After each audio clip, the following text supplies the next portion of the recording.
We'll look at a little focus on debunking the so-called conflict thesis. The conflict thesis states that when science and theology have overlapping interests, and it seems that sometimes they do, science is, at least more often than not, in an incompatible conflict with theology, wherein science is right and theology is wrong. So when there's an overlapping interest, science is in a conflict with theology, and the science is right and the theology is wrong. That's the conflict thesis. But as historian of science Peter Harrison writes, a bit of a long quote but a very useful, good one, he says, advocates of the conflict thesis hold that there has been a perennial, a long-lasting conflict between science and religion, and that such conflict is inevitable. The thesis found its definitive formulation in the 19th century, and despite powerful criticism by historians, is still commonly encountered in contemporary debates about science and religion. But the current consensus among historians is that the history of science-religion relations is too complex to fit into any simple pattern of unremitting conflict. The conflict thesis is conceptually simplistic and at odds with the historical evidence. I live fairly near to Salisbury Cathedral in England. It's got the tallest medieval cathedral spire in Europe. The Indian philosopher Vishal Mangalwadi says that the scientific perspective flowered in Europe as an outworking of medieval biblical theology, nurtured by the church. The Bible created and underpinned the scientific outlook. That, historically speaking, is the origins of scientific in our kind of scientific revolution way. But the more that historians of science have looked into the scientific revolution, the more that they've seen that there's not this sort of step phase change from the medieval dark ages where knowledge and science was kind of repressed by the church and so on, and then the flowering of the scientific revolution. They see that the roots of the scientific revolution were actually grown in the medieval church. Most ancient cultures had worldviews that were not conducive to science. For example, according to pantheistic worldviews, the natural world is an illusion. Anyway, according to, say, Greek polytheism, the natural world is governed by unreliable, finite gods who are often at odds with one another, and who ultimately trace their own origins to primeval chaos as the root of reality, being chaotic.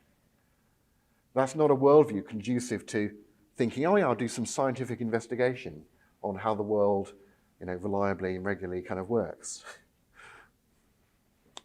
Philosopher of science Stephen C. Mayer recounts how the ancient Greek philosophers thought that nature reflected an underlying order, some of them, but assumed that they could deduce how nature ought to behave from first principles, based upon an only superficial observation of natural phenomena, or without observing nature at all. So this is why the ancient Greek thinkers, some of them sit down in their ancient Greek equivalent of an armchair and think, I wonder how planets move.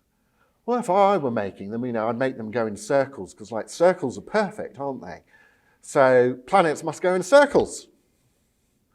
It wouldn't really have crossed the ancient Greek mind to sit up late at night with a notebook, taking data and trying to get some empirical evidence and then formulating some theories and then testing that again. It's like, let's just think about it. Mayer explains that modern science was specifically inspired by the conviction that the universe is the product of a rational mind, on the one hand, who designed the human mind to understand it. It's another significant factor. Plantinga again says, modern science arose within the bosom of Christian theism. It's a shining example of the powers of reason which God has created us with. It's a spectacular display of the image of God in us human beings. So, Christians are committed to taking science and the deliverances of contemporary science with the utmost seriousness, because it's an outworking of the image of God in humanity. Back to Salisbury Cathedral again. Salisbury Cathedral has what is believed to be the oldest, or at least one of the oldest, medieval clocks, dating from around 1386, it says on the plaque. Seems fairly specific.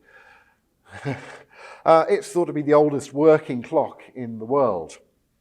It's an example of the way in which the church fostered science, leading-edge technology, and so on. The church has always been interested in leading-edge IT technology in particular.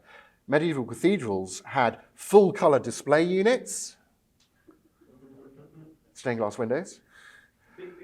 They had surround sound, stereophonic, not only stereophonic, but stereophonic surround sound. Put choir boys up in the roof space, different places around the place to get your stereophonic surround sound system. Polyphonic music, invented by the it's using developments in culture and science, and the architectural design of how we have a building that a voice can reach within it, and so on. Sociologist of science Steve Fuller says that while I cannot honestly say that I believe in a divine personal creator, no plausible alternative has yet been offered to justify the pursuit of science as a search for the ultimate systematic understanding of reality. Atheism as a positive doctrine has done precious little for science.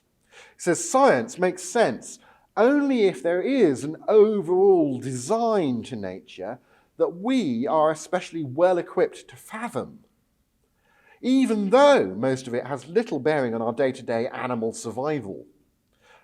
It says humanity's creation in the image of God provides the clearest historical rationale for this rather specialized expenditure of effort associated with science. Isn't that fascinating?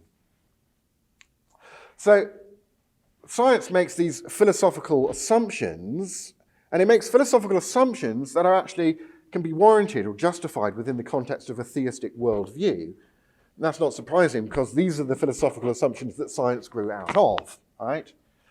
It assumes that the natural world exhibits a rational order, that the human mind is, at least to a fair degree, able to understand the rational order displayed by the natural world, that human cognitive and sensory faculties are, generally speaking, reliable, that the rational order displayed by the natural world cannot necessarily be just deduced from first principles, so observation and experiment are useful in science, that there are knowable objective values of truth and goodness and beauty. And you might be thinking to yourself, yeah, I can see the truth thing, but goodness, beauty? Remember what I said about my maths is more beautiful than yours. It's more elegant. It's more beautiful. Goodness. Did you reliably report the results of your experiment when you wrote it up in the paper? Or did you fudge it? Because I'm going to have to rely upon, because I can't, redo all of the experiments that I reference in my work.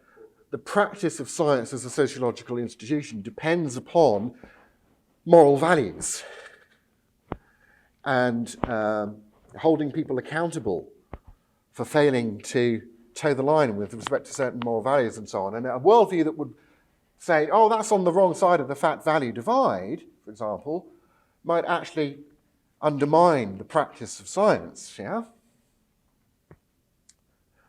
Now, there are two major sources of apparent conflict between science and theology, and those boil down to, one, bad readings of Scripture, and two, bad philosophies of science. I won't have very much to say on bad readings of Scripture, because that'll take us too far afield from a focus on theism and science. But let me just quote Augustine from his book, The Literal Meaning of Genesis, by which he, of course, meant the interpretation of Genesis according to the literary genre that it is, and that, of course, is much discussed even these days. But he wouldn't mean literal necessarily. He meant the correct literary interpretation of Genesis. But he said this, he said, in matters that are so obscure and far beyond our vision, we may find in Holy Scripture passages which can be interpreted in very different ways, without prejudice to the faith that we have received. In such cases, we should not rush in headlong and so firmly take our stand on one side that if further progress in the search for truth justly undermines this position that we've adopted, we too fall with it. Good advice to bear in mind. Turning to bad philosophers of science, I want to go through 4 and then we'll stop again. Verificationism, scientism, which we've talked a little bit about already, naturalism, which we've talked about already, and methodological naturalism, and the kind of distinction between those last two. So starting with verificationism, the verification principle advanced by the so-called logical positivist movement in the 1930s said that the meaning of any statement that's not just true by definition, like a square has 4 sides, right, depends on its ability to be empirically verified, at least in principle. So the moon is made of cheese. It may be silly, but it's a meaningful statement because at least in principle, I could test it were I to find myself on the moon with a plate and a knife, some crackers. Wallace and Gromit's first Wallace and Gromit adventure, go to the moon. Very funny. I.e., coffee exists is a meaningful statement because you can, at least in principle, verify this by seeing, touching, smelling, tasting the coffee. But God exists, or indeed note, God does not exist, is a meaningless statement because you can't, supposedly can't, verify God's existence. So A.J. Ayer, who popularized this in the UK, said that God is a metaphysical term, and if God is a metaphysical term, then it can't even be probable that a God exists. For to say that God exists is to make a metaphysical utterance, which cannot be either true or false. If a putative proposition fails to satisfy the verification principle, and is not a tautology, not true by definition, it is metaphysical, and being metaphysical, it's neither true nor false, but literally senseless. Think back to the problem that we had with scientism, and you might start seeing the problem with this and the relationship between them. Well, first of all, although one cannot directly verify God's existence by, say, tasting God, literally, smelling God, literally, and so on, several arguments for theism can be framed using the very same sort of inductive verification type arguments used within science. So Basil Mitchell, in his The Justification of Religious Belief, pointed out that the logical positivist movement started as an attempt to make this clear demarcation between science and common sense on the one hand, and metaphysics and theology, theology, on the other. But work in the philosophy of science convinced people that what the logical positivists had said about science was not true. And by the time the philosophers of science had developed and amplified their accounts of how rationality works in science, people discovered that similar accounts applied equally well to the areas which they had previously sought to exclude, namely theology and metaphysics. So you can't make this distinction line. Verificationism didn't shoulder the burden of proof needed to overturn atheist philosopher Kai Nielsen again, his common sense observation that most claims that people make are not scientific, yet they can for all that be true or false. So they must be meaningful if you can judge them as true or false. But most importantly, centrally, verificationism, like scientism, contradicted itself. The verification principle is neither true by definition nor something that can be empirically verified. Even A.J. Ayer ended up rejecting verificationism in the end. As William Lane Craig says, the collapse of verificationism during the second half of the 20th century, news which has yet to reach the ears of some of the new atheists, by the way, was undoubtedly the most interesting, most important philosophical event of the century. Its demise brought about a resurgence of metaphysics, along with other traditional problems of philosophy that had been hitherto suppressed. And accompanying this resurgence in philosophy and metaphysics has come something new and altogether unanticipated, a renaissance in Christian philosophy. Scientism we've talked a little bit about, but these quotes from Rosenberg and Atkins we've had earlier. Scientism is really just applying verificationism to epistemology rather than to meaning. It's applying verificationism to epistemology rather than meaning. You get scientism. Setting up science as the only reliable, or perhaps the most reliable, pathway to rational belief and knowledge. But like scientism, scientism assumes the existence of a firm distinction or line of demarcation between science and philosophy in order to reject philosophy as a way of knowing and so exclude metaphysics from science. But as we've seen, the very roots of science are metaphysical.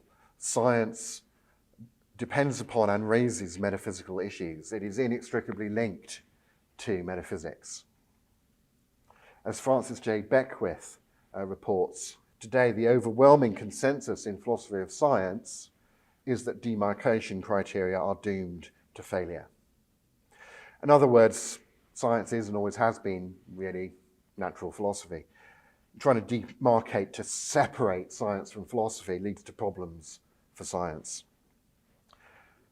So we had earlier, just a reminder, this scientistic demand, the application of the positivist verification rule, turning that into a rule about knowledge, and you get scientism. And similarly, it's self-contradictory in just the same way, and it generates an infinite regress, and it can't stand up to obvious counterexamples. That was really Nielsen's point. Naturalism and methodological naturalism, then we pause again. So the astronomer Carl Sagan famously said at the beginning of the original version of the Cosmos TV series, the cosmos is all there ever was, is, or shall be. This is a statement of naturalism by a scientist, but we should bear in mind the fact that naturalism is a metaphysical position. It's not a scientific position that he's expressing here.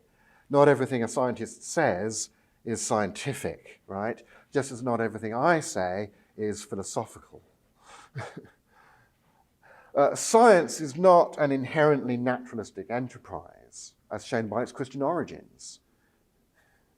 A scientific description or explanation that doesn't mention God does not thereby deny God's existence or contradict theism. You know, when Newton formulated the expression of the rule of gravitational attraction, he didn't say, now we know. We don't need God to explain why things fall. Well, no, but you don't need to mention God in explaining why things fall in science, but that doesn't mean that God's not actually involved, because there are second-order questions like, why is there any physical matter at all to be a ball falling towards a gravity well? Why do they behave regularly from moment to moment according to the same mathematically expressible law? Why isn't reality just a chaos that's unreliable at all? Those are philosophical questions which you can give good theistic answers to. Any explanation of empirical data X in terms of a material reality Y always leaves open philosophical questions such as, well, yeah, but why does Y exist? And is the existence of Y something that is intended or unintended? Like, okay, there are atoms because there was a Big Bang. But why was there a Big Bang? And was the Big Bang intended or not?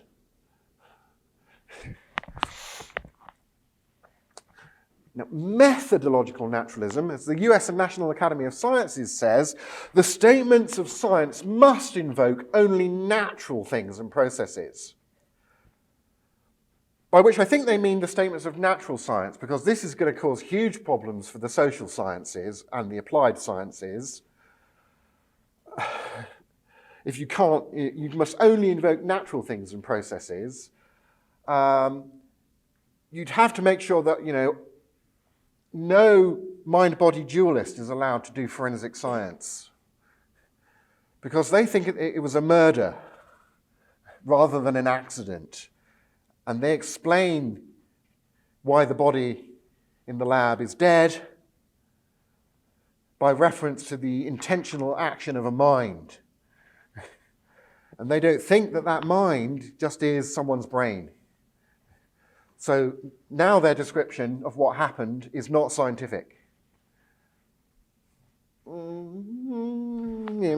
Difficulties. But anyway, the statements of science must invoke only natural things and processes. In other words, although science doesn't deny the existence of anything supernatural, we're not expressing metaphysical naturalism here. Science must never mention anything supernatural. Das ist verboten. We must not mention anything supernatural within science. But why? Is this a good rule to adopt? And why? Well, just very briefly, here's a reflection from an atheist philosopher of science, Bradley Monton. And there are others that I could quote, other atheist philosophers, scientists indeed, who say very much the same thing. Monton says, if science really is permanently committed to methodological naturalism, well, it follows that the aim, the purpose of science, is not generating true theories. Instead, the aim of science would be something like generating the best theories that can be formulated subject to the restriction that the theories are naturalistic. So, do you want science to be a search for the best naturalistic explanation of things, or do you want science to be a search for the true explanation of things? And do you want to kind of decide that in advance of looking at any data? So Monton says science is better off without being shackled to methodological naturalism. Here's a number of reference works that are good. The James Hannam one, The Genesis of Science or God's Philosophers, that's just the American and English editions of the same book. So don't read one, think, that was great, I'll buy the other. You'll be wasting your money, unfortunately. But it is very good looking at the medieval roots of science. Some of these books, recent books, looking at the conflict thesis. J.P. Morland is a nice sort of introductory level introduction to the whole issue of scientism, methodological naturalism, and so on.